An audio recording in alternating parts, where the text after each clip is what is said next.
Bapak. Sore Bapak. Sore Bapak. Sorry, saya terlambat masuk. Tadi batuk-batuk jadi. Tidak apa-apa, Pak. Batuk-batuk, kemarin agak terenak. Tapi bisa perokok lancar terus, jadi mungkin batuk.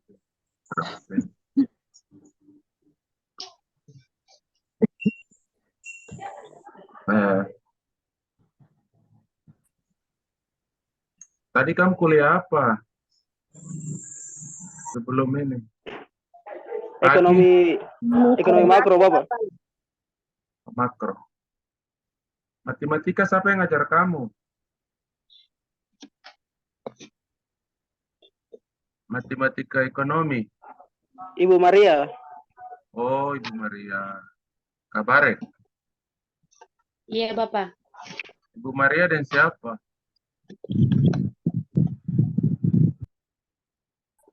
Ibu Maria sampai selesai meet baru ada dosen baru lagi dari yang masuk.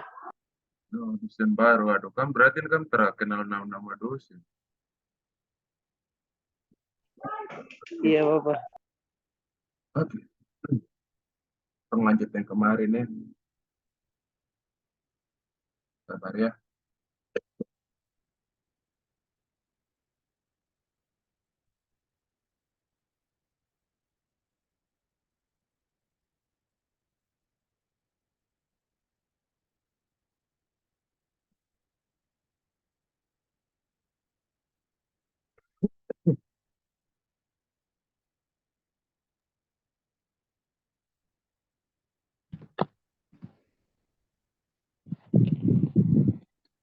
Kelihatan ini.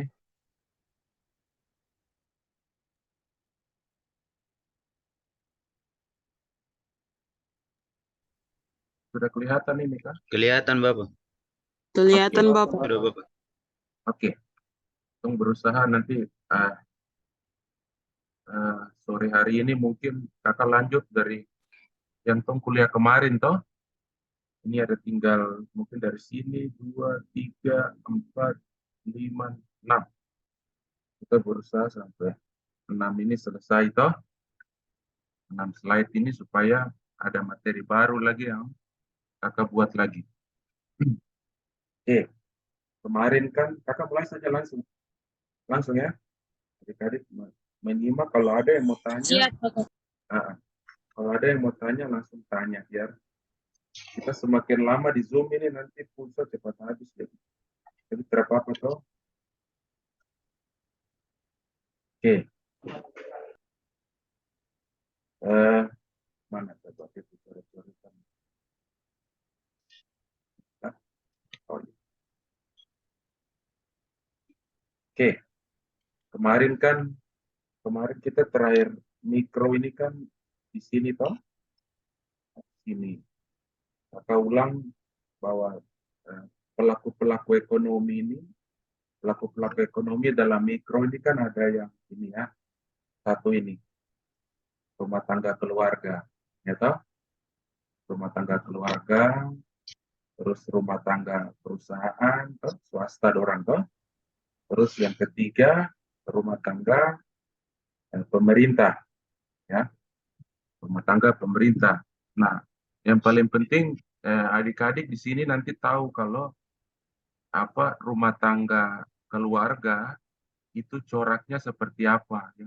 Kalau orang berbicara tentang corak itu cuma dua, corak konsumsi, corak produksi toh. Kalau rumah tangga dia corak, nanti di slide berikutnya baru nanti adik-adik bisa lebih jelas. Nah, di sini mungkin sekilas saja bahwa corak mengenai konsumsi ya hasil dari ini ya. Jadi rumah tangga itu dia melakukan konsumsi terhadap barang yang dia produksi sendiri, ya toh? Seperti macam misalnya tuh tanam jagung. Tanam jagung itu kan ada yang kita jual, ada yang kita konsumsi sendiri. Nah itu, jadi dia bisa konsumsi dari apa yang rumah tangga itu buat. Nah yang kedua, dia konsumsi dari apa yang swasta buat, ya toh. Yang kemarin kakak kalau kasih contoh itu kan pulsa itu toh. telekomunikasi. Terus pemerintah. Kalau pemerintah apa yang dia konsumsi? Ya, kalau pemerintah bangun jalan, ya itulah bentuk konsumsi. Konsumsi masyarakat ada, dia membutuhkan konsumsi tentang jalan. Nah, pemerintah bikin jalan, gitu. Atau layanan kesehatan, gitu.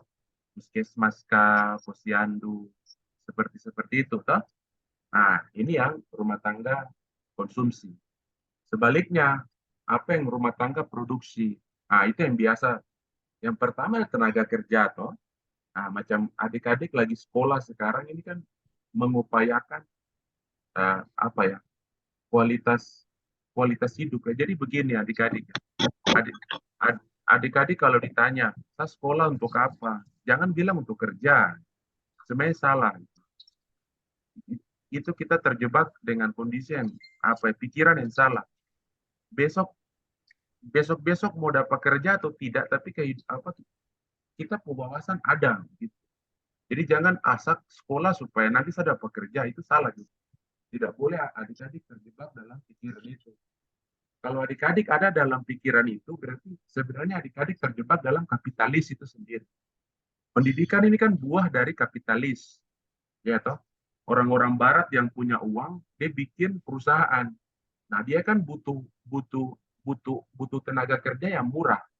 Nah, dia ciptakan tuh pendidikan itu. Jadi jadi pendidikan ini buah dari kapitalis ya adik-adik. Adik-adik bisa baca-baca buku filsafat kapitalis itu. Kenapa ekonomi pembangunan itu butuh pendidikan? Karena itu kita butuh tenaga kerja yang murah supaya kita bayar orang itu yang mahal. Jadi harus rubah itu. Adik-adik jangan saya kuliah ekonomi ini supaya saya dapat kerja. Tidak boleh. Tidak boleh. Berarti adik-adik sendiri yang sebenarnya mau melawan kapitalis, tapi adik-adik menjadi bagian dalam kapitalis juga. Seperti itu. Jadi siapa yang dia bernama Jenny kok kasih mati kok pumai gitu.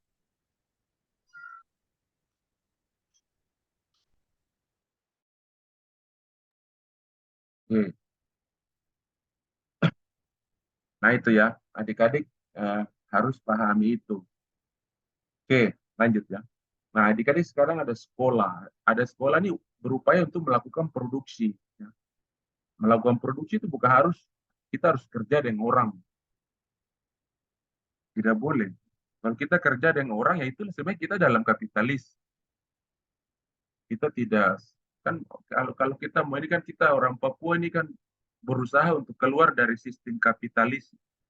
Tapi kalau kita sekolah untuk mendapatkan pekerjaan, berarti adik-adik ada saudara-saudara yang demo terus di jalan, kasihan toh.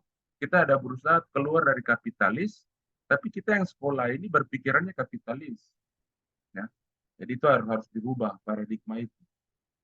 Jadi kita sekolah untuk baik itu saja. Tidak ada tujuan untuk sekolah, kayak apa untuk dapat pekerjaan nanti. Aduh.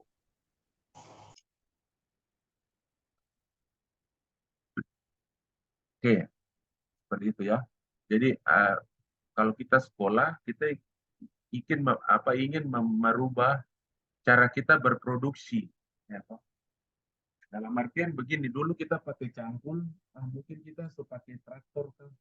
Nah, kayak begitu toh. Dulu kita pakai kampak, potong kayu, mungkin karena kita sekolah, kita bisa pakai sensor kan. Nah, kayak begitu ya. Kayak begitu. Nah, yang penting ada di PAMI itu kita melakukan produksi. Nah, konsumsi yang tadi toh, ya, yang konsumsi kayak tadi. Nah, kalau swasta dia melakukan produksi yang tadi jasa ya, jasa. Terus dia melakukan konsumsi kemana? Dia melakukan konsumsi ke rumah tangga dan ke pemerintah.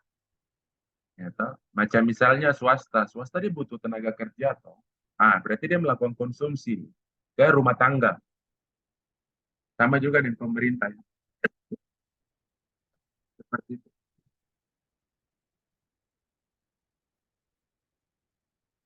Ya penting intinya dalam pelaku-pelaku ekonomi itu adik-adik ingat bahwa ada 3 ya, rumah tangga keluarga kita ini ya, saya adik-adik semua ini.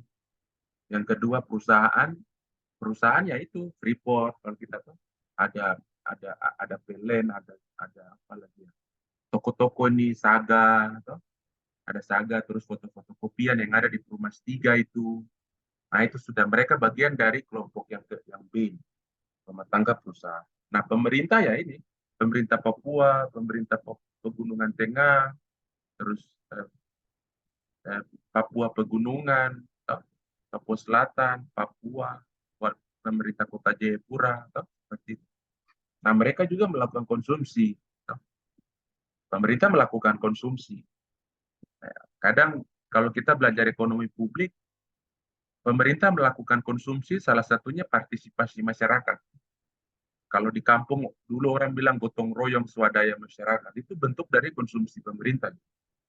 Jadi kita melakukan apa di bagian mana, masyarakat melakukan apa di bagian mana, sharing. Kalau adik-adik masuk keuangan daerah, istilah sharing cost, sharing sumber daya, baku bantu lah, istilahnya begitu. Kalimat sederhananya begitu, baku bantu. Toh. Saya misalnya kalau di kampung begini, toh. Saya kalau di kampung-kampung begini, kalau kita mau bersih-bersih gereja, ya toh, berarti yang laki-laki mungkin dia bawa parang, dia bawa mesin babat, toh. Nanti yang perempuan-perempuan, orang bikin kopi, bikin teh, bikin kue, nanti sore-sore mereka antar makan sama-sama. Nah, itu sebenarnya bentuk partisipasi. Nah, kadang ada bentuk partisipasi yang itu menjadi konsumsi pemerintah. Nah, itu ya, itu ada corak-corak itu berbeda di tadi. Nah, itu yang sebenarnya ekonomi mikro bermain di level itu. Adik-adik mau cerita di corak konsumsinya orang mana. Ya. Misalnya corak konsumsinya orang pantai itu beda tuh. Seperti itu. Dengan orang gunung, beda. Nah, itu yang adik-adik bisa perdalam. Sebenarnya itu saja sih. Dalam ekonomi mikro kita cuma bicara itu. 3 pelaku ini, rumah tangga, swasta, sama pemerintah. Terus dia punya corak itu apa? Corak konsumsinya apa? Corak produksinya apa? Di tiga pelaku itu. Sebenarnya 3 hal itu. Ya. 3 hal itu. Namun dari segi tujuannya beda-beda.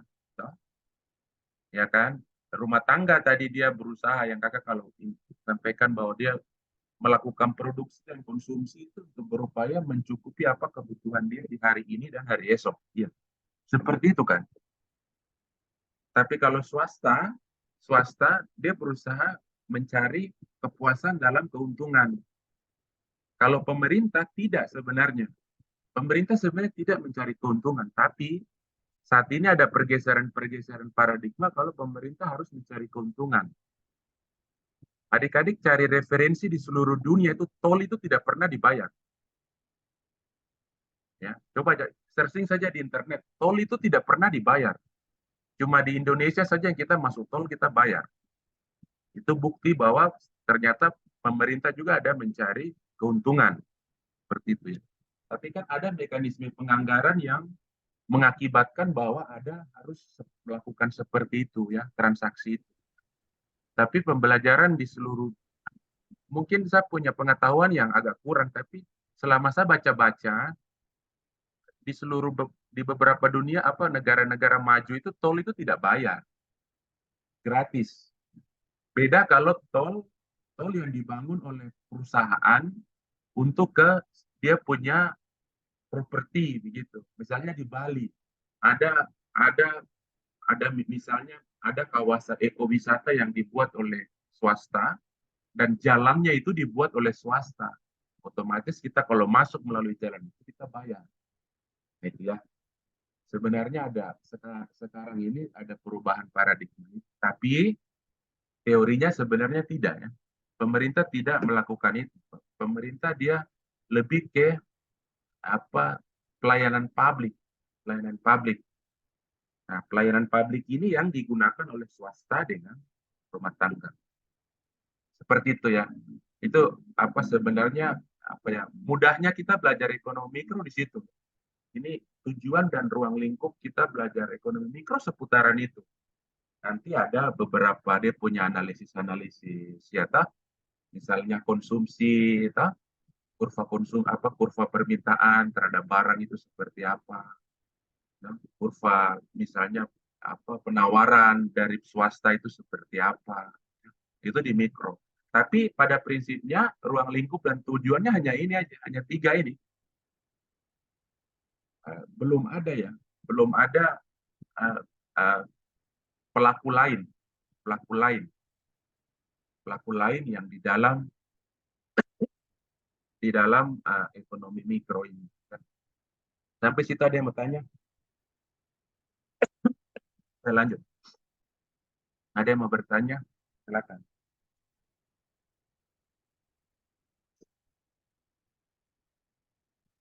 Adik-adik masih dengar? Dengar. Oke. Ada yang mau tanya? Mungkin sampaikan pendapat, cerita. Ayo, kita hitung sampai 10. Kalau tidak ada lagi. 10, 9, 8, 6, 5, 4, 3. Iding kakak bertanya. Aku tunggu. Kau bikin capek saya hitung sampai 3 baru. Oke. Siap kakak. Ya, silakan siapa? Tomiron Gire. Gire ini Siap marga kakak. dari mana? Gire ini marga dari mana? Lani saya kakak. Lani Jaya. Oh iya. Iya. Silakan adik. Ini apa? Itu apa yang kakak bilang tadi? Kita di Indonesia apa masuk tol tuh bayar. Itu kenapa sampai bisa terjadi begitu kakak? Padahal di negara-negara luar tidak bayar. Ya. Mungkin kenapa pemerintah bisa apa ambil tindakan atau langkah seperti begitu, kakak? Hanya itu saja. Terima kasih. Oke, terima kasih. Nah, itu ya. Berkaitan dengan ini ya. Nah ini. Jadi siapa tadi kok nama? Siapa namamu dek tadi? Lani Jaya tadi. Tomiron kan? Gire ya. Tomiron Gire. Nah, Tomiron Gire dia bilang begini. Ditanya, jalan tol ini ya, kalau misalnya di jalan tol ya. Nah, ini misalnya dari ini bandara. Nah, ini ada jalan tol misalnya.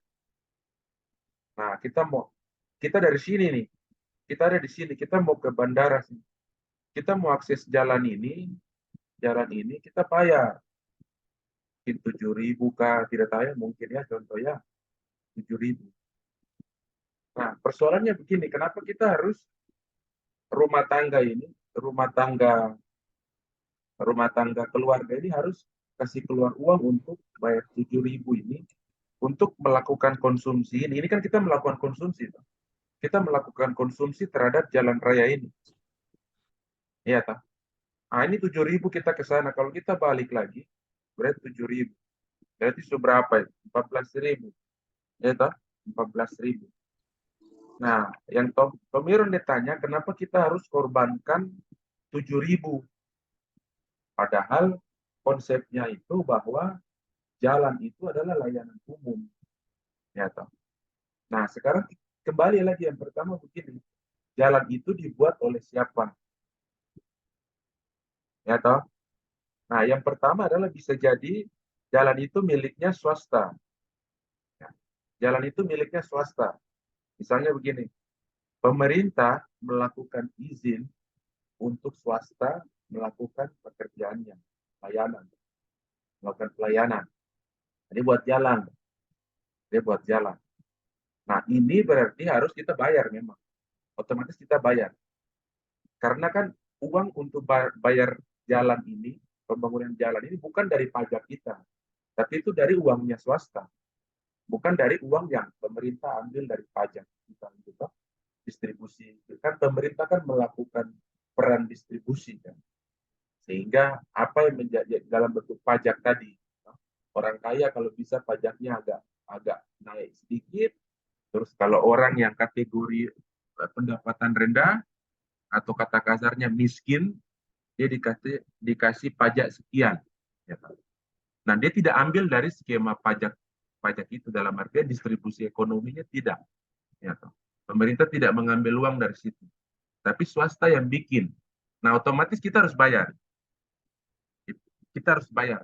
Tidak boleh tidak. Karena konsepnya apa? Pemerintah itu mencari profit oriented, toh. Jadi dia apa ya? Orientasinya adalah keuntungan. Seperti itu. Nah, yang kedua bisa jadi tadi sharing sumber daya. Sharing sumber daya. Bisa jadi begini. Pemerintah, ini lahan pemerintah ini.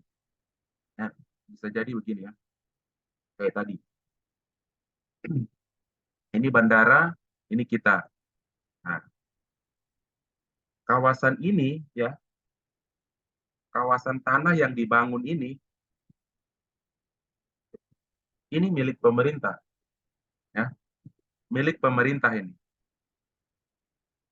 Yang menjadi milik apa? Izin pakai ya. Ini hanya yang Saharsir ini, jalan ini. Otomatis kita hanya misalnya tadi dari 7.000 mungkin kita bayar 6.000. Karena apa? 1.000 misalnya atau 1.000 ini selisih dari yang seharusnya ini 1.000 ini dia harus kasih ke pemerintah, ya. Ini swasta harus kasih ke pemerintah, ya. Jadi keuntungan itu dikasih ke pemerintah. Nah, itu pola yang kedua.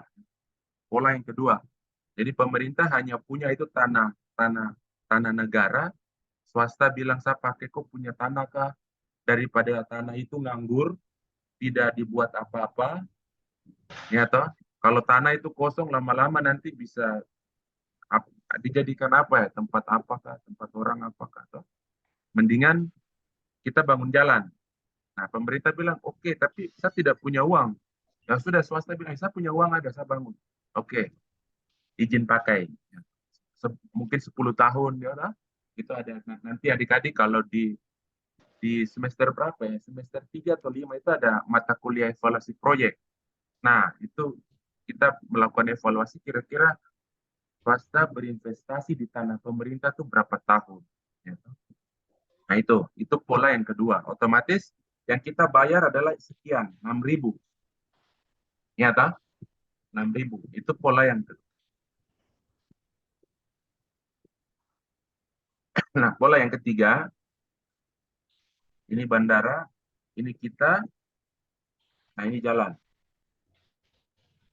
Ini jalan. Toh? Nah, tanah ini milik masyarakat. Misalnya begini, tanah ini milik masyarakat. Kan permasalahan yang sekarang kan, permasalahan kita sekarang kan politik agraria, ini kan seperti ini. Toh.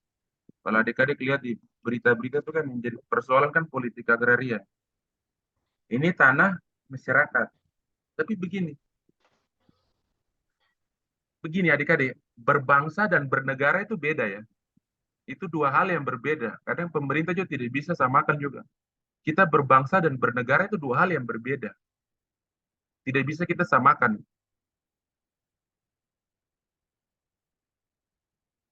Oke. Nah, waktu ini tanahnya masyarakat, otomatis kan ada uang yang harus dikasih keluar untuk pembebasan hak lahan. Betul toh? Betul ke tidak? Betul, kawan. Betul toh? Oke. Misalnya pembebasan lahan ini pemerintah ambil alih. Ya toh? Terus yang bangun ini oke. Saya juga, pemerintah juga mau ambil keuntungan dari situ. Oke. Jadi begini, pemerintah ini dia janji sama pemilik hak wilayah itu. Dia bilang begini, saya pakai kupu tanah dulu. 10 tahun nanti baru saya ganti rugi. Saya kasih ke uang. Itu bisa. Ya, bisa. Jadi dalam kita penyusunan APBD itu, nanti itu pendapatan kita tuh multi years. Oh, kita punya Kita punya utang, kalau kita di keuangan daerah, keuangan negara itu berarti kita pembiayaan ya. Pembiayaan atas pengeluaran kita tuh multi years. Ada 10 tahun yang kita harus berikan ke masyarakat, tapi kita belum kasih. Kita belum kasih dia. Itu kita masih nabung dia. Nah, nabung itu dalam pembiayaan pengeluaran. Pembiayaan pengeluaran. Nah, itu bisa. Tapi kita tidak langsung kasih uangnya nih ke masyarakat, tidak. Kita hanya diplomasi ke masyarakat, kita berembuk dengan mereka. Kita bilang, oke, 2 tahun ini kita proses pembangunan infrastruktur. Oke, jadi kalian izinkan ya, jangan kalian palang tanah ini karena kita mau bangun tol. Ya toh? Nanti di tahun sekian, misalnya sekarang 2000 berapa? 3. 2027 nanti saya bayar kalian. Otomatis itu tidak jadi 7.000 lagi. Ya. Itu bisa jadi 8.000. Ya. Nah, itu ya, bisa jadi 8.000. Bisa jadi 8.000. Yang kita bayar itu 8.000. Ya, kalau skemanya begitu. Nah, tiga skema ini yang kakak tahu. Kenapa kita harus membayar? Nah, 8.000 karena apa?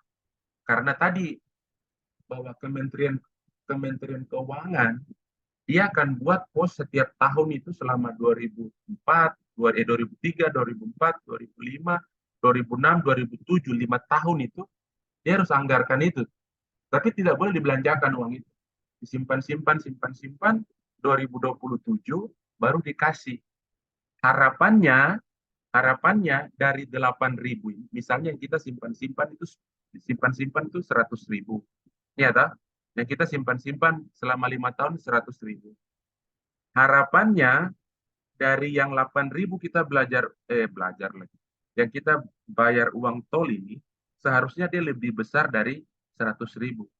Misalnya dia 150.000. Berarti kan selama 5 tahun ini pemerintah Indonesia dia untung 50.000. Nah, itu ya. Seperti itu. Tapi Kementerian Keuangan dia akan jaga-jaga dengan simpanan ini. Ya. Kalau 8.000 ini gagal, kita mampu pemerintah itu bayar hak wilayah masyarakat. Nah, kadang kita tata kelola pemerintah ini kadang juga belum baik. Ya. Salah satunya korupsi. Bisa jadi apa yang kita simpan ini, pembiayaan pengeluaran ini, selama 5 tahun ini, mungkin tahun keempat dipakai untuk urusan lain. Nah, pada saat masyarakat nuntut kita untuk bayar, karena kita sudah janji mereka tahun ke-7, tahun ke-5 kita bayar, tapi uangnya itu tidak ada. Nah, ini jadi masalah, bentrok masyarakat dan pemerintah. Nah, biasanya seperti itu. Nah, harapannya uang yang kita simpan ini tidak boleh diganggu-gugat. Ya. Yang diganggu-gugat itu yang ini, selisih antara yang kita bayar 8.000 per perjalanan ini dengan simpanan kita dalam APBN itu. Misalnya 50.000. Nah, 50.000 yang entahlah kalian mau pakai untuk apa, terserah kalian. Karena itu kan keuntungan dari rangkaian proyek ini. Nah, itu ya, 3 skema itu ya. 3 skema itu. Nah, yang terakhir, kalau jalan bandara rumah, terus jalan ini, misalnya jalan ini punya negara, ya, jalan ini punya negara, terus yang dibangun ini dari APBN, terus kita ditarik 7.000, ini yang jadi masalah. Ini yang jadi masalah. Tidak jadi masalah, ya, tidak jadi masalah secara politik anggaran. Tidak jadi masalah. Politik anggaran dia tidak jadi masalah. Tapi secara ekonomi publik masalah. Paham ya? Politik anggaran dia tidak jadi masalah. Karena kita pemerintah mungkin kekurangan sumber daya kan. Tapi dari sisi ekonomi publik kita masalah. Seperti itu. Karena sepatutnya kita tidak membebani masyarakat atas apa yang kita lakukan dari pemerintah. Begitu, karena pembangunan jalan ini berdasarkan uangnya orang kaya, uangnya orang miskin, dikumpulkan terus bangun tol dari pajak tadi tuh. Jadi tidak dibenarkan untuk kita bangun jalan terus kita pajakin dengan tarif karcis masuk. Itu tidak boleh. Tidak boleh. Contoh ya, contoh. Kita masuk rumah sakit AB. Itu kalau ada uang parkir itu masalah itu. Tidak boleh. Tidak ada cerita. Tapi kalau misalnya Dian Harapan, tidak jadi masalah. Karena mereka melakukan layanan itu tidak jadi masalah. Ya, tapi kalau macam misalnya rumah sakit RSUD, mereka pajakin kita karcis 5.000 itu masalah itu. Dari politik anggaran benar, tapi dari ekonomi publik kita salah. Nanti adik-adik belajar ekonomi publik baru paham. Ada kebijakan publik yang tidak bisa seperti itu. Jadi ada 4 itu adik-adik ya. Ya, jadi dari pertanyaannya tadi ada 4 pola. Kenapa kita harus membayar? Jadi kalau adik-adik juga tidak boleh marah.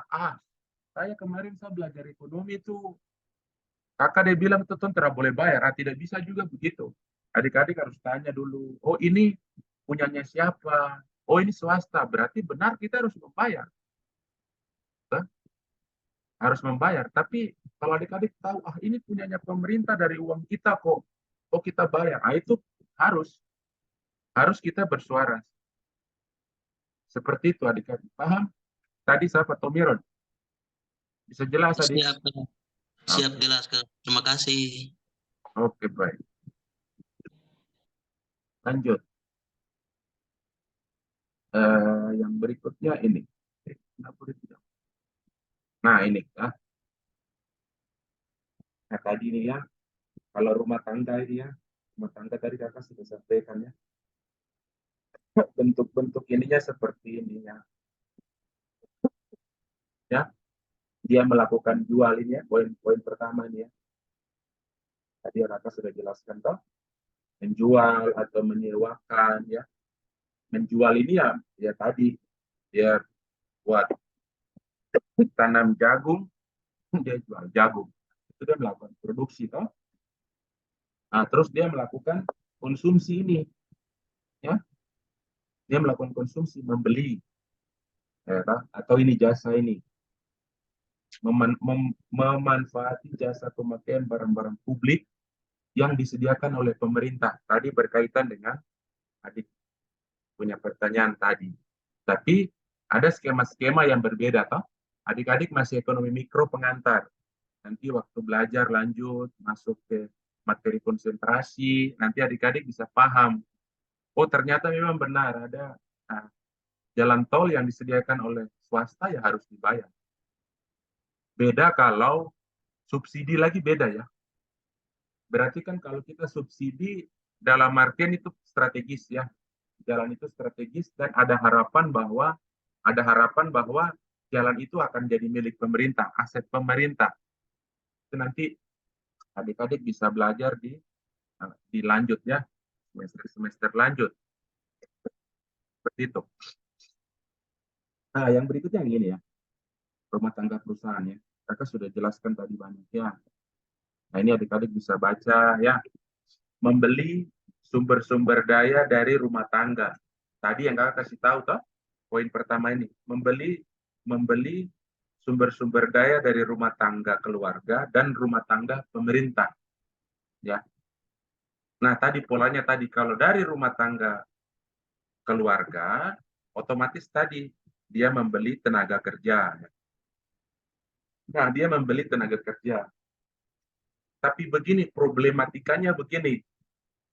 Rumah tangga ini, kalau misalnya dia bilang begini, ini kan dia mau beli ini. Kalau rumah tangga dia mau jual 5.000, 5.000. Tapi kemampuan perusahaan ini atas tenaga kerja ini 4.000, otomatis ini mau apa ya? Perselisihan ini mau diapakan? Ini kan terjadi di Freeport toh. Iya, nah, ini kita belajar padahal kan persoalan Freeport ini kan persoalan pengantar ekonomi mikro. Ya toh. Rumah tangga mau saya digaji 5.000, tapi perusahaan dia butuh tenaga kerja murah. Ya toh. Tapi murahnya masyarakat dia bilang 5.000 itu murah loh. Tapi swasta Freeport bilang begini, saya bayar kau 4.000. Iya toh. Nah, ini kan tidak ketemu 5.000 dengan 4.000 ini tidak ketemu. Ya, nah ini persoalan apa ya? Kalau adik-adik bisa lihat karena di berita kita pun masalah-masalah. Kita pun masalah itu semua ada di pengantar ekonomi mikro. Ya. Tidak ada di level makro itu tidak ada. Teori juga tidak ada. Teori itu kan pengembangan loh, dari pengantar. Tetapi kalau kita mau lihat-lihat, sebenarnya masalahnya ada di sini. Kita pun masalah kan di sini. Iya, tak? Kita disebut apa? Mereka yang paham apa? Yang bertindak sebagai kapitalis, ya ini sudah, ya kan? Yang tadi kakak bilang, mereka berusaha menciptakan pendidikan supaya tenaga kerja itu terdidik, dan mereka yang terdidik itu bisa dibayar dengan harga murah. Nah ini, paradigma ini yang turun ke rumah tangga. Iya toh? Paradigma 4.000 ini yang turun ke rumah tangga. Karena kapitalis. Mereka butuh yang orang pintar, tapi mereka mau membayar orang pintar itu dengan uang yang seminim, seefisien mungkin. Kalau bisa 3.000, kenapa harus bayar orang 4.000? Ya toh? Seperti itu. Nah, sedangkan kita, masyarakat, mau butuh kaya ini. Kita lihat orang, dia sudah beli sepeda, dia sudah beli motor, dia sudah beli televisi, ya kan? Karena kan begitu toh. Kita lihat rumah tangga sebelah, dia sudah beli motor. Kita juga kepengen. Akhirnya kita bilang begini, saya daftar di Freeport. Ya, kebetulan ada permintaan konsumsi tenaga kerja dari Freeport. Oke, harapan saya 5.000. Pada saat kita diterima, kita dibayar 4.000. Bentrok kan? Nah, ini tidak bisa diselesaikan oleh ekonomi makro. Persoalan ini tidak bisa dipersoalkan oleh ekonomi makro. Harus diselesaikan oleh pelaku-pelaku ekonomi yang ada di ekonomi mikro. Karena perselisih tadi. Ya kan? Seperti siapa yang menjembatani ini? Menjembatani ini. Kalau dia dua sektor, kenapa rumah tangga tidak bisa berdiplomasi? Persoalan kita kan begini, kita rumah tangga kita di Papua ini kan tidak punya kemampuan berdiplomasi begitu. Ya, waktu saya 5.000, terus yang dikasih 4.000, kita tidak bisa menuntut. Nah, kita cara menuntut itu demonstrasi, itu yang salah. Kita demonstrasi seperti apa? Nah, itu yang kita tidak punya kemampuan. Nah, harapannya adik-adik ini, kita melakukan demonstrasi, tapi adik-adik paham, ya toh, kita punya akal ada. Gitu. Akal kita sebenarnya kita tahu bahwa kita punya tangan-tangan yang tak terlihat adalah pemerintah. Ya. Nah, yang kita serang jangan ini, jangan swastanya, yang kita serang pemerintahnya, seperti begitu. Karena apa? Kita paham bahwa kalau swasta dia profit oriented. Dan itu tidak bisa dirubah paradigma itu. Nah, yang kita demo adalah pemerintahnya. Seperti itu ya. Ini dari ekonomi dan hal yang praktis. Dari apa yang kita belajar 3 pelaku itu dengan fenomena sosial yang ada di sekitaran kita. Ya, jadi adik-adik harus tidak bisa kita apa ya. Karena kan orang bilang begini, mahasiswa itu kan hati dan telinga masyarakat. Jadi kita harus melakukan apa yang tidak bisa disampaikan masyarakat, mahasiswa ini sampaikan suara dalam bentuk satu adalah kajian ilmiah, yang kedua adalah orasi ilmiah, bisa dalam ruangan dan di luar ruangan. Di luar ruangan yang kita bisa lakukan itu ya, demonstrasi di jalan. Tapi apa yang kita bawa? Yang menjadi persoalan apa yang kita bawa? Ya, dalam narasi-narasi apa yang kita bawa dalam demonstrasi itu, dalam ruangan atau di luar ruangan. Nah itu. Dan yang kedua adalah tujuannya. Tujuannya itu kemana? Kalau macam misalnya situasinya seperti ini, otomatis kita tidak bisa melakukan demonstrasi ke swasta, tidak bisa. Kita salah sasaran. Tapi kalau kita demonstrasinya ke pemerintah, itu baru tepat. Ya. Tapi kalau misalnya ada tangan-tangan tak terlihat, pemerintah sudah bilang 7.000, dan waktu kita masuk, kita bilang kita 5.000 ya. Misalnya pemerintah sudah bilang gaji setiap karyawan yang lulusan S1 itu 7.000. Tapi berdasarkan di wawancara dan lain-lain 5.000 tidak jadi masalah. Tapi dalam implementasi kita dibayar 4.000. Nah, itu tepat. Yang kita serang adalah swasta. Yang kita serang itu swasta. Jangan pemerintahnya salah. Karena pemerintah bilang, loh, saya sudah kasih aturan kok, regulasinya ada kok itu. Yang tidak taat kan swastanya. Nah, itu jelas itu. Jangan kita lakukan demonstrasi ke pemerintah, tapi ke swasta. Gitu ya. Nah, ini contoh konkret. Padahal ini ekonomi pengantar.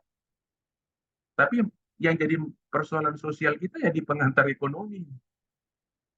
Tidak ada kalau mata kuliah teori ekonomi makro itu kan pengembangan ya. Bagaimana adik-adik diberikan metodologi ada 3, terus ada masalah ini adik-adik memilih 3 metodologi yang tepat yang mana. Itu kan di level teori. Tapi masalah itu semua ada di pengantar. Masalah itu kalau kita coba lihat, kita terawang dia bahwa masalah itu ada di semester 1. Masalah kehidupan, masalah pemerintah, masalah negara satu serang negara lain. Masalahnya itu ada di semester 1. Masalah ekonomi ini, pelaku-pelaku ekonomi ini. Ya, tak? Negara satu punya sumber daya sudah minim, negara satu masih banyak invasi ya. Invasi bisa dari invasi militer, invasi teknologi atau tidak invasi ekonomi. Biasanya kalau invasi ekonomi, politik kurang bagusnya itu kan embargo. Kalau kau tidak ikut saya embargo. Kau tidak masuk dalam kita punya macam apa ya. Kalau sederhananya begini, waktu dulu kita bermain sama-sama, main kelereng, tapi karena kau begitu, kau tidak mau kasih kau sumber daya, kau tidak boleh main dengan kita lagi. Akhirnya hanya 4 orang yang main. Akhirnya kau sendiri. Waktu kau sendiri itu kan gampang orang ini kau itu ganggu kau. Nah, itu ya. Sederhananya begitu. Embargo ekonomi itu seperti mereka tutup kau punya penjualan, kau tidak bisa menjual, kau tidak bisa membeli. Akhirnya kau terpuruk sendiri. Nah, itu. Persoalannya ada di semester 1. Jadi adik-adik, kalau adik-adik mau paham ekonomi, ya paham di semester 1. Ya. Kalau naik ke semester atas itu, semester 2 sampai semester 8, itu metodologi ya. Adik-adik cuma diberikan beberapa cara untuk menyelesaikan masalah ekonomi. Itu saja. Tapi masalah yang kita macam ini masalah ekonomi, ini bukan masalah ekonomi, itu di semester 1. Ya. Jadi nanti walaupun sampai adik-adik sekarang masih semester 1 sampai di semester 8 jangan lupa ini. Bahwa kita hanya 3 masalah di masalah pemerintah, masalah swasta, masalah rumah tangga. Ya. Dan kita di Indonesia ini masalahnya 3 itu. Kita rumah tangganya perilakunya konsumtif, swastanya kong kali kong dengan pemerintah melakukan tindakan korupsi. Akhirnya kita dalam 3 tadi, 3 masalah. 3 masalah yang harus diselesaikan dalam waktu yang bersama. Sehingga sulit kita keluar dari itu. Ya. Nah, siapa tahu adik-adik ada yang pintar-pintar dari ujian sini kan bisa buat kebijakan yang baik toh. Nah, ini ya. Yang berikutnya adalah bayar pajak. Bayar pajak. Ini yang tadi ya. Bahwa pemerintah melakukan distribusi pajak ini kan begini. Ada pajak ya, pajak yang memang dari gaji itu sudah ada pajaknya ya. Nanti swasta yang bayar pajak ya, macam kita bayar 5.000. Mungkin kita punya gaji setelah pajak yang kita terima itu mungkin 4.500 ya. Nah, 500-nya itu nanti swasta kasih ke pemerintah seperti itu ya. Nah, swasta juga melakukan tadi ya, pajak badan biasanya.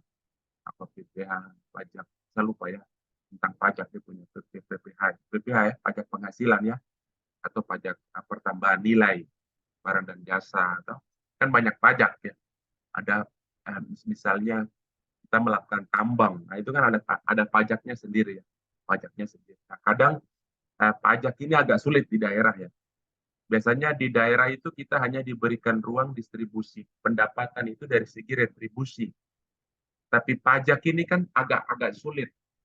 Karena begini, semakin tinggi pajak, ya, semakin tinggi pajak, itu bahaya juga tentang iklim ekonomi.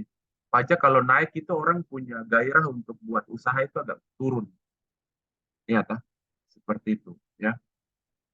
Nah ini, adik-adik harus bisa nanti di di pengantar teori ekonomi mikro itu ada, ya.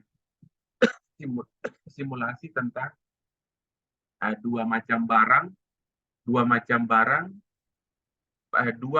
barang yang diminta oleh konsumen, namun ada pengaruh pajak. Pajak kalau naik ini, masyarakat dia cenderung ke barang mana, itu bisa ya disimulasikan seperti itu. Itu tentang pajak. Pajak intinya distribusi saja. Distribusi. Nah, sebenarnya kalau macam kita mau berdalil bahwa pajak ini sebenarnya unsur keadilan sosial ya. Jadi adik-adik harus bisa bedakan mana yang sifatnya bantuan sosial, mana yang sifatnya keadilan sosial. Nah, pajak ini kadang begini. Kalau kita pajak ini ada yang sifatnya bantuan sosial. Ya, bantuan sosial. Dulu ada yang istilahnya amnesti ya. Amnesti itu sebenarnya itu bantuan sosial itu. Karena orang-orang yang punya target pajak yang tidak bayar pajak sampai 30 miliar, 60 miliar, ya, itu diberikan amnesti pajak. Akhirnya mereka cuma bayar sekian. Itu sebenarnya bantuan sosial itu. Bantuan sosial terhadap orang-orang yang memiliki pendapatan yang total kekayaan hampir di atas 1 triliun. Ya. Jadi menurut hemat saya kalau kita bicara tentang kaitan tentang distribusi pajak khususnya ekonomi mikro, sebenarnya amnesti pajak itu bentuk bantuan sosial. Dia bukan bentuk keadilan sosial dari negara. Gitu ya. Ini adik-adik bisa berbicara itu kalau adik-adik sudah bisa lulus ekonomi mikro dan ekonomi publik. Jadi adik-adik mengaitkan antara ekonomi mikro dengan ekonomi publik. Banyak intervensi pemerintah menyalahgunakan apa yang menjadi kepatutan dalam ekonomi publik. Contoh amnesti pajak tadi. Ya, kalau kita kan cuma kalau kita orang-orang di bawah ini kan paling cuma itu, ya. Pembebasan kok tidak bayar STNK motor, ya sekitar 1 juta, 5 juta, gitu-gitu. Nah ini. Jadi ada perbedaan nilai. Kalau orang miskin 1 juta, tapi kalau orang-orang kaya dia sampai 30 miliar, 40 miliar, seperti itu. Nah ini, siapa tahu adik-adik bisa nanti dapat wacana ini, adik-adik bisa melihat itu. Itu yang kita fenomenanya seperti itu ya. Jadi adik-adik bisa dapat teori, tapi adik-adik tahu teori ini dia relevansi terhadap isu sosial apa di kita. Jangan sampai adik-adik bingung. Saya dapat teori, tapi saya tidak bisa. Saya tidak paham teori ini harus diimplementatifkan di mana. Begitu. Contohnya tadi isu amnesti pajak. Nanti kalau ada yang mau nulis skripsi tentang amnesti pajak, silahkan. Melihat dari sisi keadilan sosial. Kalau bantuan sosial itu jangan. Tidak boleh. Macam jalan itu keadilan sosial ya, bukan bantuan sosial. Jadi kalau kita bangun jalan dari Waena sampai Sentani, itu keadilan sosial. Dia mau orang Aceh, dia bisa pakai jalan itu. Dia mau orang miskin, dia mau orang kaya, dia harus pakai itu, jalan itu. Tapi kan ada beberapa kebijakan seperti begini ya. Misalnya bantuan, memang benar, maksudnya benar ya, bahwa orang miskin harus disupport. Tapi begini, ke dalam kategori kita bernegara, ya, bukan berbangsa, ya, bernegara, itu kita melakukan bantuan sosial. Ya. Walaupun dia orang miskin, tapi orang kaya juga punya hak yang sama dengan orang miskin. gitu ya. Tapi adik-adik harus paham dulu kapan kita bernegara dan kapan kita berbangsa, gitu ya. Sehingga tidak kita salah tafsir. Kadang kalau kita salah tafsir, akhirnya apa itu jadi bahaya ya. Kita jadi misorientasi. Oke, paham ya? Nah, yang berikutnya ini ya, memanfaati barang-barang publik. Di sini memanfaati barang-barang publik yang disediakan oleh pemerintah tadi ya. Ternyata swasta juga macam tadi ya, macam contoh di sekarang apa IKN. Ini masih dengar saya suara kan? Masih kakak. Oh masih, oke. Oke. Misalnya ini, yang nomor 3 ini, memanfaati barang-barang publik yang disediakan oleh pemerintah. Misalnya begini, IKN ya, Ibu Kota Negara yang baru di Kalimantan. Tidak mungkin ada investor yang masuk sebelum dipastikan infrastruktur yang mendukung logistik itu bisa masuk. Nah, infrastruktur untuk mendukung logistik itu tidak bisa swasta, tidak bisa. Swasta rugi itu. Nah, makanya kalau dia dari Cina, pasti Cina diplomasinya begini. Pemerintah kok bangun dulu infrastruktur dasar. Ya, infrastruktur dasar terkait perizinan dan lain-lain. Pelabuhan terus apa bongkar muat pelabuhan dengan bongkar muat bandara itu sudah sesuai. Ya, sehingga logistik itu bisa masuk untuk infrastruktur untuk IKN itu bisa jalan. Nah, itu salah satu contoh ini rumah tangga perusahaan ini nomor 3 ini memanfaati barang-barang publik yang disediakan oleh pemerintah. Nah, itu salah satu contoh bukti real kalau memang benar teori ini benar, bahwa teori yang disampaikan ini bahwa memanfaati barang-barang publik ini memang benar. Contohnya yang itu IKN itu. Jadi kalau ada orang yang protes, berarti sebenarnya dia harus belajar dulu. Dia belajar dulu pengantar ekonomi mikro, baru dia melakukan protes seperti itu. Karena tidak bisa. Cina juga akan rugi. Dia bilang, bah, masa saya bantu kue seluruhnya, nanti kue yang tinggal, kue yang nikmati, saya tidak dapat apa-apa. Itu orang bilang begini, semua hal kau tahu, cuma tidak tahu diri yang kau tidak tahu. Ya, seperti itu. Itu contoh. Jadi, adik-adik, teori itu benar. Teori itu benar, karena apa? Teori itu kan dilahirkan dari masalah. Masalah yang dulu yang ada di Inggris sana. Kan teori kita ekonomi kan dari Inggris sana. Ya. Ternyata masalah itu masih ada sampai sekarang yang kita bisa terapkan. Contohnya yang saat ini 2023. Berarti teori ini masih layak. Yang dahulu kala dibangun di Inggris sana. Zamannya Adam Smith. Toh? Dari dulu manusia masih pakai tangan, terus manusia pindah ke teknologi. Masalah-masalah ini kan yang dibuat teorinya. Dan kita ada belajar. Tapi ternyata teori ini masih ada sampai sekarang. Masih dipakai. Buktinya IKN itu. Toh. Salah satu contohnya poin 3. Diyakini bahwa perusahaan akan memanfaatkan fasilitas publik yang disediakan oleh pemerintah. Dan itu harus. Jadi, kadang juga kita tidak boleh protes kalau kita tidak paham. Ada kan yang bilang begini, kau bisa mengkoreksi, tapi sebenarnya kau tidak mengerti. Akhirnya kau mengkoreksi kau punya diri sendiri. Karena kau tidak paham. Toh. Begitu. Ya, tak? Nah, yang keempat ini, sumber-sumber daya yang seperti dimaksudkan di atas untuk menghasilkan barang-barang dan jasa. Ini bisa dua. Ya, bisa dua. Misalnya tanah negara dipakai oleh BUMN swasta, ya kan? BUMN biasanya korporasi. Ada beberapa tuh. Nah, gabung. Habis itu dia ciptakan internet. Misalnya 5G atau 6G misalnya kan. Terus pemerintah ini punya sistem-sistem informasi dalam pemerintahan. Kan pemerintah ini tidak menciptakan sinyal. Yang menciptakan sinyal ini kan swasta, toh? Betul atau tidak? Ada yang bisa sangka saya di situ. Pemerintah menciptakan sinyal atau tidak? Tidak. Kenapa tidak? Ya, buktinya kita punya Indosat itu kan, padahal itu pemerintah punya.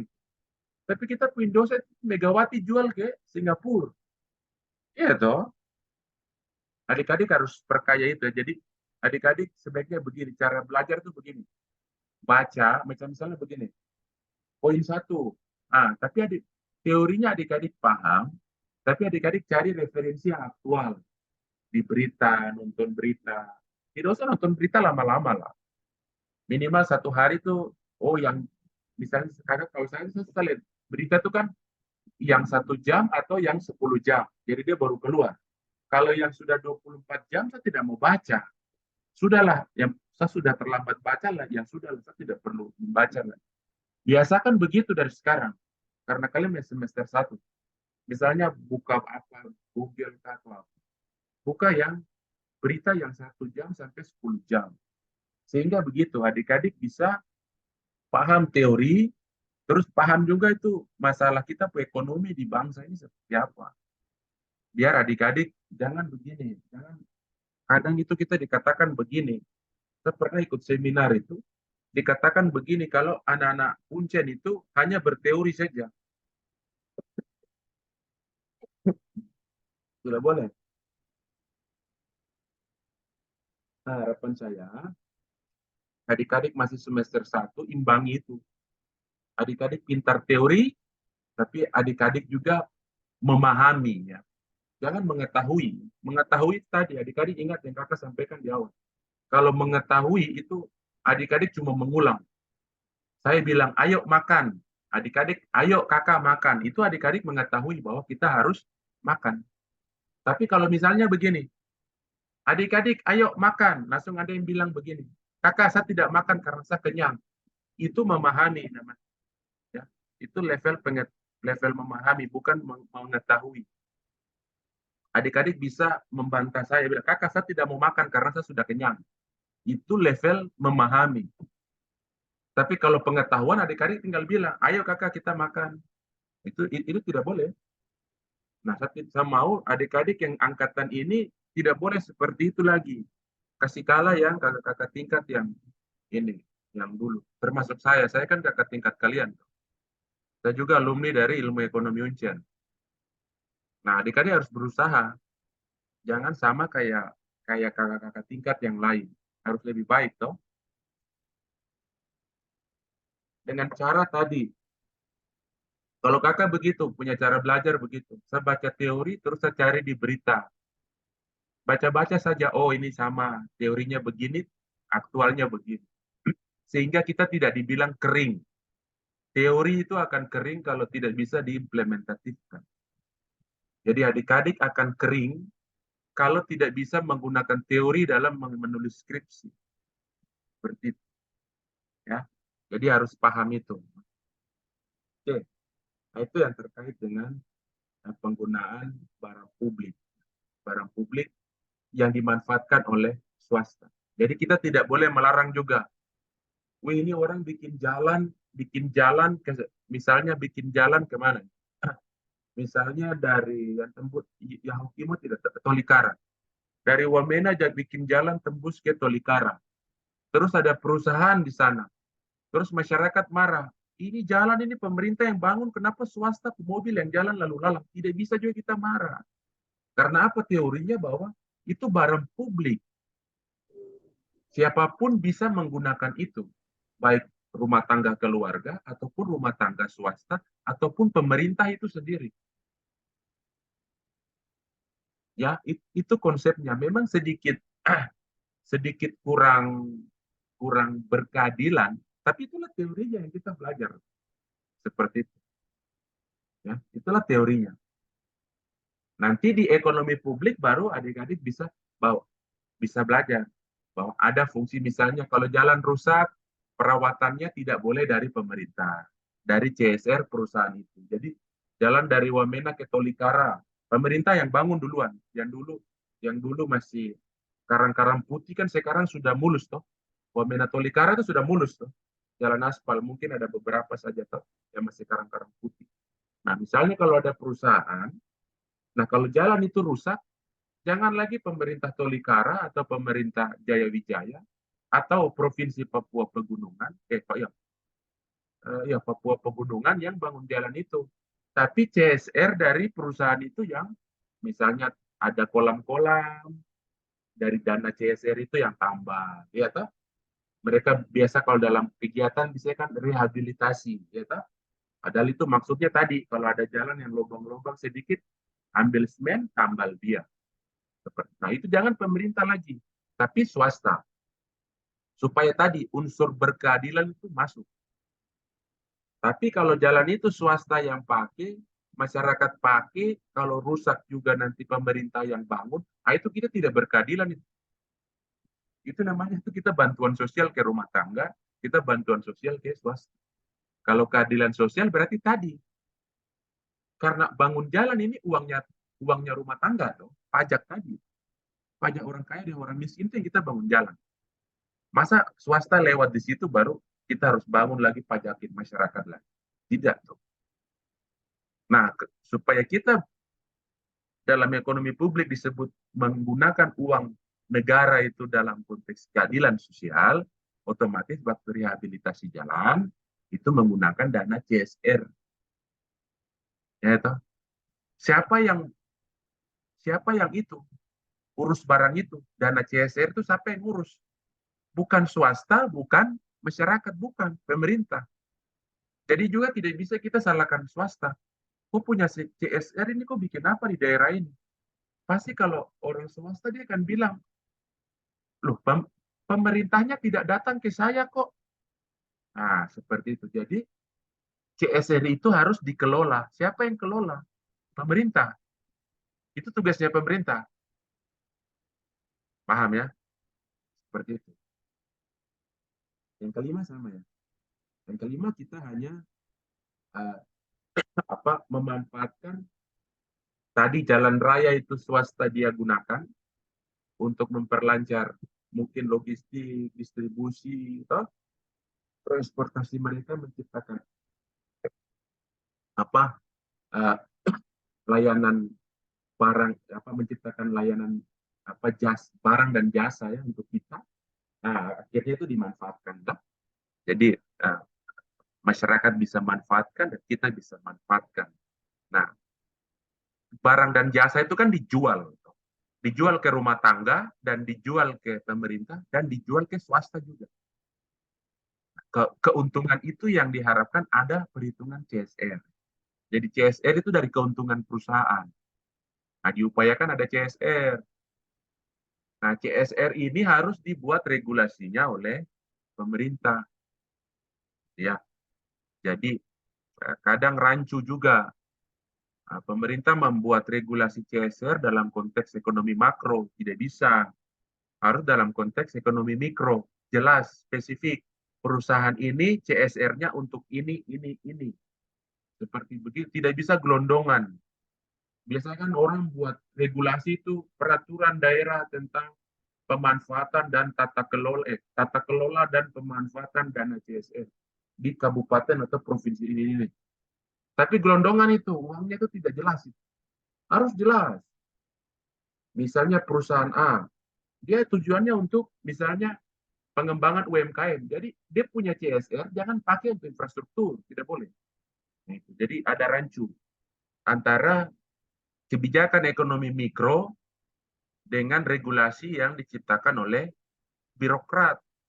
Nah, regulasi yang diciptakan oleh birokrat itu menjawab persoalan ekonomi makro. Akhirnya kita begini-begini terus. Begitu ya. Tepat fungsi tapi tidak tepat guna regulatif itu. Gitu ya. Oke. Sampai situ ada yang bertanya. Jadi adik-adik bisa tergambarkan ya, bahwa kita belajar ekonomi mikro saja yang pengantar ini. Sebenarnya kita bisa melihat berbagai fenomena. Tidak hanya fenomena teoritis, tapi memang fenomena yang terjadi toh. Iya toh. fenomena yang terjadi. Misalnya anak-anak yang dari Timika, ya silakan lihat. Ya, toh. Anak-anak yang mungkin dari kota Jayapura sini, silakan lihat apa yang dibuat oleh beberapa perusahaan jasa yang ada di kota Jayapura ini. Silakan lihat. Menggunakan teori-teori sederhana. Ya, jadi semua hal itu ada di teori, di pengantar. Ya, ingat baik-baik ini ya. Semua hal itu ada di pengantar. Teori dan sampai semester 8 itu adik-adik hanya diperkaya metodologi pemecahan masalah. Tapi kalau di pengantar adik-adik tidak paham, nanti dapat metodologi ini, barang ini untuk apa ya? Metodologi ini saya mau selesaikan dia untuk masalah mana? Karena adik-adik tidak berusaha mendapatkan pengantar teori ini dengan masalah yang ada di daerah adik-adik masing-masing. Kan kelas ini kan ada yang dari Lapago, ada yang dari Bomberai sana, mungkin ada yang di luar Pulau Papua, kan banyak kan?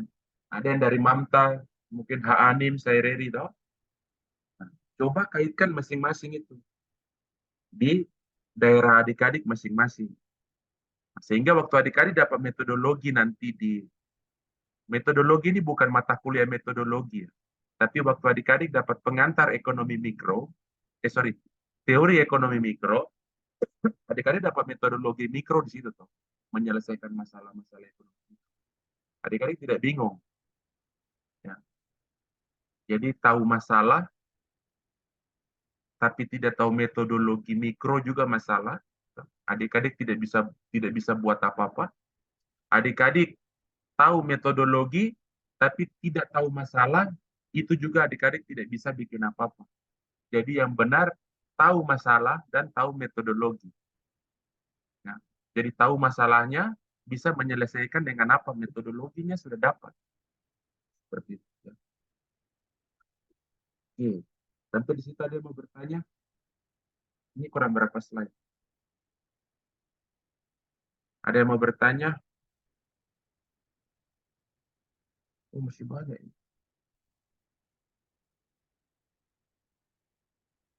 Ada yang mau bertanya? Masih kakak suara masih dengar kan? Masih kakak. Oke. Kalau tidak ada yang mau bertanya, lanjut dulu ya. Sudah ya. Pemerintah tadi jelas ya.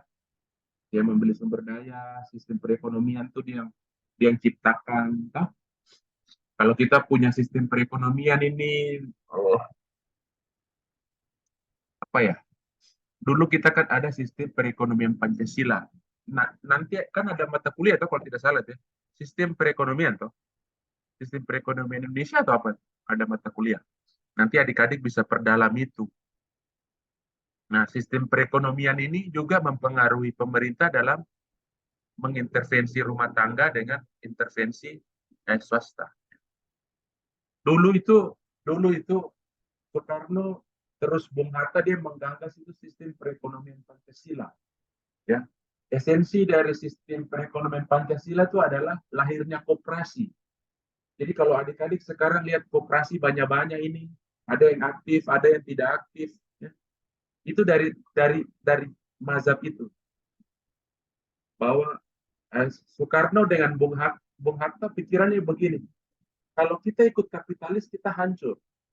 Kalau kita ikut sosialis kita belum bisa sosialis.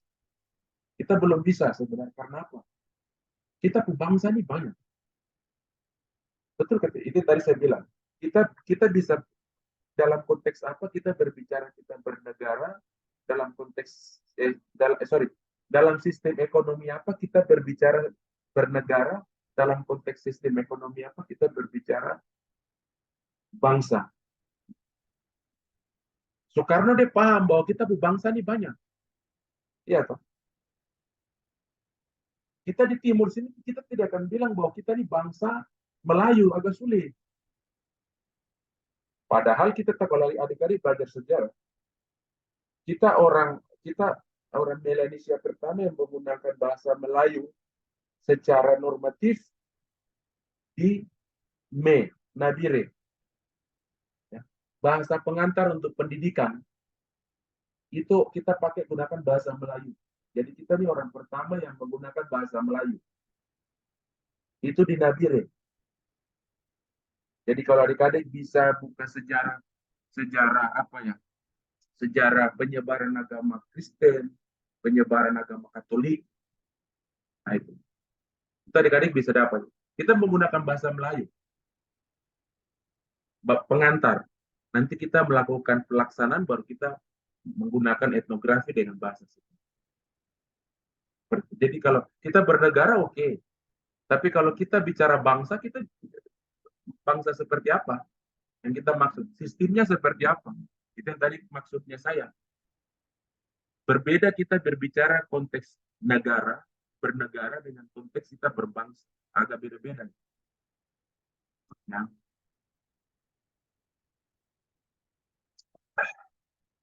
Begitu ya. Nah, pada saat itu, tapi ini nanti, kalau mendalaminya nanti biasanya yang ngajar mendalaminya itu ada di mata kuliah sistem ekonomi ya. Mata kuliah apa itu ya? Sistem perekonomian Indonesia ya. Nah, itu nanti ada mata kuliahnya sendiri. Nanti dosennya itu yang ngajar kalian. Nah, dalam mikro ini, pengantar mikro ini, itu ada dulu Soekarno dan Bung Hatta bilang ketakutan mereka ya. Ketakutan mereka bahwa kalau kita ikut kapitalis, kita hancur. Ya. Karena apa? Kita ini kan hanya dari VOC kan. VOC kalau adik-adik baca sejarah dulu SMA, VOC itu kan kuat sekali, tatanan ekonominya kuat sekali. Ya. Nah, bagaimana orang dari Eropa sana mengambil hasil bumi hasil bumi di daerah Maluku, toh. Nah, ya, habis itu dijual ke sana. Nah, mata rantai itu terbentuk. Siapa yang bentuk VOC ini? Ya. Nah, kita tidak boleh sistem itu. Itu sistem kapitalis yang dijalankan oleh VOC.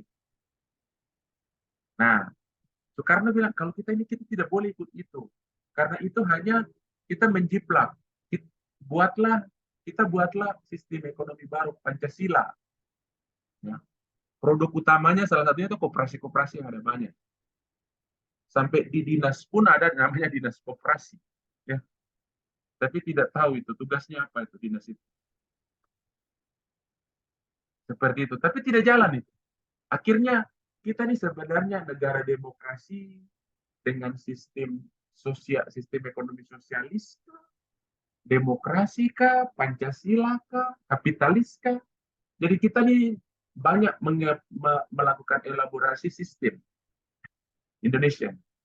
Nanti adik-adik bisa bertanya itu, mendiskusikan itu kalau nanti saya yang ngajar itu nanti saya terangkan. Kalau bukan saya, silakan bertanya ke dosen-dosen yang lain, toh. Biasanya Ibu Maria Kabarek, siapa lagi saya ngajar? Ibu Clara Bunai. Nah, itu nanti ditanya sama mereka. Biasanya mereka ngajar mata kuliah itu.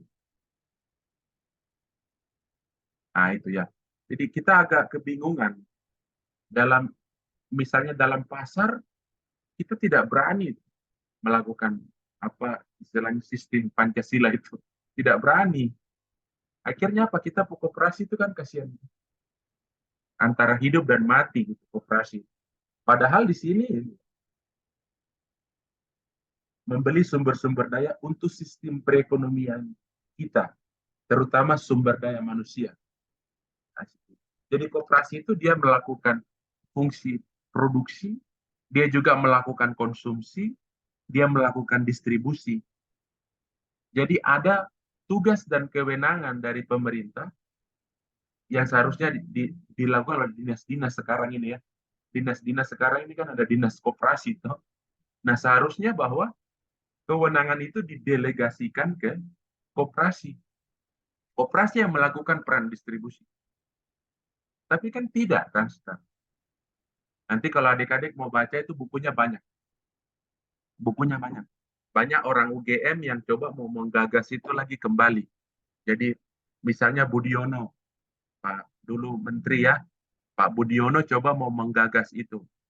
Bagaimana bahwa dalam kita mengajar mahasiswa di level S1, macam adik-adik sekarang semester 1, coba dikembalikan lagi doktrin-doktrin ekonomi Pancasila. Ekonomi Pancasila. Itu ada ceritanya. Ada ceritanya, kalau adik-adik membaca buku banyak tentang Soekarno, adik-adik bisa paham arah pemikiran Soekarno itu seperti apa zaman itu. Ya. Sehingga dia berpikiran bahwa sistem ekonomi kita, bahwa ekonomi Pancasila. Itu kan sejarahnya sederhana. Dia ke sana, dia ke daerah ada pertanian di daerah Bandung, dia ke sana, dia lihat seorang petani. Jadi dia tanya, kok cangkul ini untuk apa? Dia bilang, saya cukup kok. Terus siapa yang bantu kok? Oh, sanak keluarga. Akhirnya dia mulai membuat filsafat orang bilang Soekarnois ya. Soekarnois, kalau adik-adik yang mungkin di organisasi ya, organisasi mahasiswa, terus sering-sering baca buku, bisa pasti kenal ya. Ada istilah orang Soekarnois. Dia sering membaca buku-buku Soekarno. Nah, itu. Tapi pada prinsipnya itu. Nanti adik-adik bisa membaca banyak nanti atau dipelajari di sistem ekonomi. Ya. Namun pada prinsipnya bahwa rumah tangga pemerintah menyediakan sistem perekonomian untuk apa? Tadi menjembatani hal-hal yang mungkin ada persoalan-persoalan yang tidak bisa diselesaikan oleh rumah tangga atau rumah tangga keluarga atau perusahaan, atau memberikan kaidah-kaidah dalam melakukan sistem perekonomian tadi, bahwa rumah tangga menyediakan tenaga kerja, perusahaan menyediakan upah. Nah, itu kan sistem. Nah, sistem itu harus disediakan oleh pemerintah. Oke, lanjut. Nah, ini ya. Sebenarnya intinya ada di sini. Yang dari pertemuan pertama ya. Intinya ada di sini. Ya. Ada pasar barang dan jasa, ya. Ada rumah tangga keluarga, ada rumah tangga pemerintah, ya. Ini ya, rumah tangga perusahaan, pasar sumber-sumber daya. Ya. Jadi rumah tangga ini posisinya tengah. Ya kan? Jadi misalnya begini. Kita lihat dari segi peran pemerintah ya. Peran pemerintah terhadap misalnya rumah tangga. Rumah tangga ini wajib bayar pajak. Ya kan? Wajib bayar pajak. Tapi pemerintah wajib menyediakan barang publik. Ya, jasa dan barang publik. Jasa misalnya pendidikan, kesehatan itu jasa. Barang ya jalan, ya. Terus stadion, olahraga dan lain-lainnya. Seperti itu. Begitu juga perusahaan ini. Pemerintah menyediakan dua hal tadi, barang dan jasa. Rumah tangga perusahaan ke pemerintah dalam bentuk pajak. Ya. Seperti itu.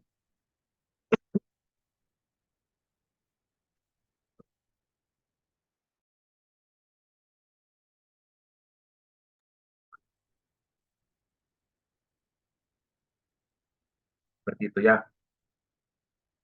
Sorry, kakak batuk jadi agak kurang ini. Nah, terus misalnya begini. Hubungan antara rumah tangga perusahaan dengan rumah tangga keluarga itu ada perantaranya. Perantaranya ini. Pasar barang dan jasa dan juga pasar sumber-sumber daya. Ya. Misalnya begini. Pemerintah rumah tangga perusahaan menyediakan jasa yang ada dalam pasar barang dan jasa ini. Nah, barang dan jasa itu dibutuhkan oleh masyarakat. Nah, akhirnya pasar ini yang menjembatani dua hal ini. Ada pasar Seperti itu. Nanti kita belajar tentang pasar. Ada beberapa jenis pasar ya. Setelah ini mungkin kita belajar tentang hal ini. Nah, karena masyarakat butuh barang dan jasa, akhirnya muncul tadi corak konsumsi tadi ya. Corak konsumsi ini. Nah, konsumsi ini tidak bisa kita barter. Tidak bisa kita barter. Ini jadi masalah. Kita tidak bisa barter. Kalau kita barter, otomatis kita tidak bisa terlibat dalam aktivitas di sini. Otomatis kita butuh uang. Nah, ini jadi masalah.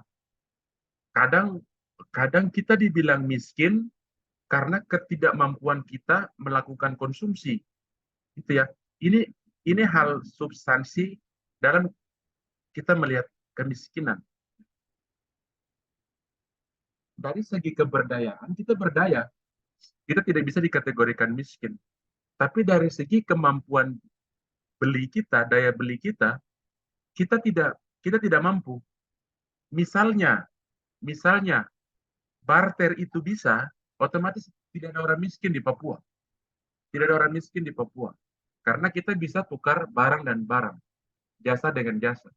Tapi sayangnya, untuk masuk dalam pasar barang dan jasa, kita butuh pengeluaran konsumsi dalam bentuk rupiah. Nah, ini yang jadi masalah. Akhirnya kita bisa dibilang miskin. Karena orang bisa bilang daya beli. Daya beli kita rentan. Rentan itu kan dia labil sekali. Ya. Nah, hasil penjualan itu menjadi keuntungan. Nah, ini yang tadi ya. Yang tadi persoalan 5.000 tadi dengan 4.000 tadi ya. Kita maunya pendapatan kita 5.000 tapi perusahaan mampu 4.000. Ya. Nah, ini yang menjadi masalah. Nah, yang jadi masalah bahwa 4.000 ini sudah bisa kalau kita pendapatan 4.000 kita bisa keluar tidak dari kemiskinan. Ya. Itu yang harus ditanyakan. Seperti itu. Dan sebaliknya ya, yang di sini ya, bahwa di dalam pasar sumber-sumber daya, pasar-pasar sumber daya bahwa rumah tangga ini memberikan sumber daya dalam bentuk apa? Tenaga kerja. Ya, tenaga kerja. Tenaga kerja ini yang akan digunakan oleh perusahaan. Digunakan oleh perusahaan. Nah, timbal baliknya ke rumah tangga adalah pendapatan. Ya, pendapatan. Sedangkan pemerintah swasta melakukan pengeluaran. Ya, jadi dari segi ini pengeluaran untuk rumah tangga, yang ini pengeluaran untuk swasta. Sama-sama memiliki pengeluaran. Toh? Nah, sama-sama juga memiliki pendapatan. Ya. Ini kan pendapatan ini. Ini kan pendapatan juga ini. Ya. Yang jadi masalah kalau di sini pendapatannya ini 5.000, misalnya 5.000, terus pengeluarannya 10.000. Nah, minus 5.000 ini yang bagaimana? Ini bagaimana ini? Ya, rumah tangga akan seperti apa?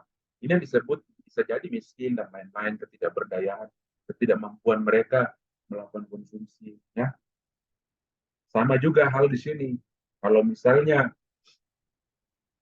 dia hasil penjualannya 20, terus di sini pengeluarannya 40, nah berarti kan dia rugi toh. Nah ini bahaya. Peran pemerintah ini krusial. Kalau ada kondisi pemerintah rumah tangga dia tidak berdaya dan swasta dia rugi, ini peran pemerintah bagaimana? Nah, ini harus diselesaikan dengan kebijakan ekonomi mikro terlebih dahulu, baru kita lihat kebijakan makronya seperti apa. Seperti itu. Ya.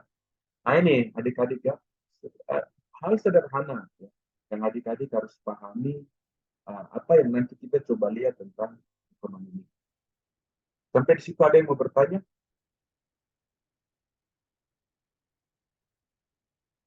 Adik-adik, ada yang mau bertanya?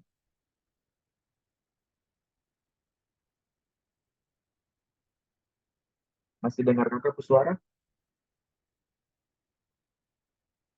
Masih kakak, masih. Oke, masih ya. Oke, Iya. kakak cepat ini saja ya, kasih selesaikan materi ini. Oke. Nah ini,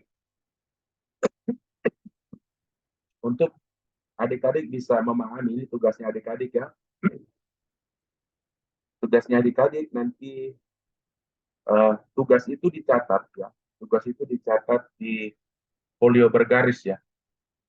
Folio bergaris ya, folio bergaris tentang ini. Teori konsumen.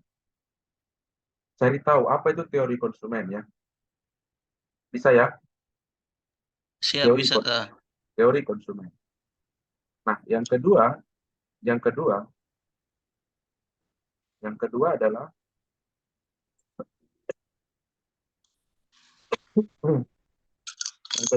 ini, teori badan usaha. Ini harus cari ya. Seperti begini, tapi jangan menggunakan kalimat ini, tapi cari dari yang buku yang saya suruh adik-adik beli. Cari di situ. Seperti itu, ya. Terus teori harga pasar. Terus teori distribusi pendapatan dan teori keseimbangan umum. Ya, ini cari, ya. Cari teori ini apa? Ya, pertanyaannya sederhana, teorinya ini apa? Terserah adik-adik mau menulis dia tentang apa. Yang penting ada informasi tentang teori badan usaha, teori harga pasar, teori distribusi pendapatan, dan teori keseimbangan umum. Yang pertama tadi apa? Teori konsumen. Ya. Nah, ini adik-adik tulis. Ya. Adik-adik tulis. Jadi, di folio bergaris, terus dikumpulkan. Ya. Oke. Sampai di situ ada yang mau bertanya tentang tugas apa-apa? Mungkin itu materi yang kakak bisa sampaikan, dan ini terakhir adik-adik mencari tugas. Nah, nanti kita pertemuan berikut kita offline, kita bahas teori ini. Jadi nanti semua harus siap. Ya. Jangan sampai ada yang tidak buat tugas, jadi waktu saya tunjuk dia harus langsung bawa dia punya tugas itu. Jangan sampai ada yang tidak buat. Oke, ada yang mau bertanya?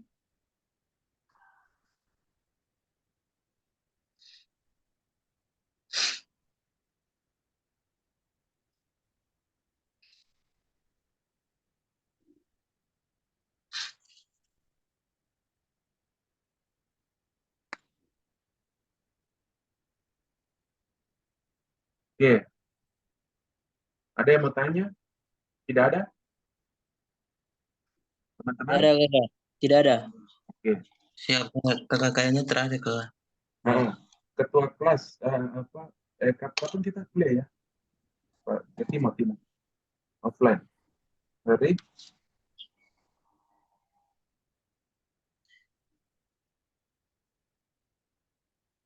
Hari apa kita kuliah? Nah, berarti waktu kita offline itu tugasnya dikumpul pada saat hari itu, ya. Siap kakak. Siap Oke. kakak.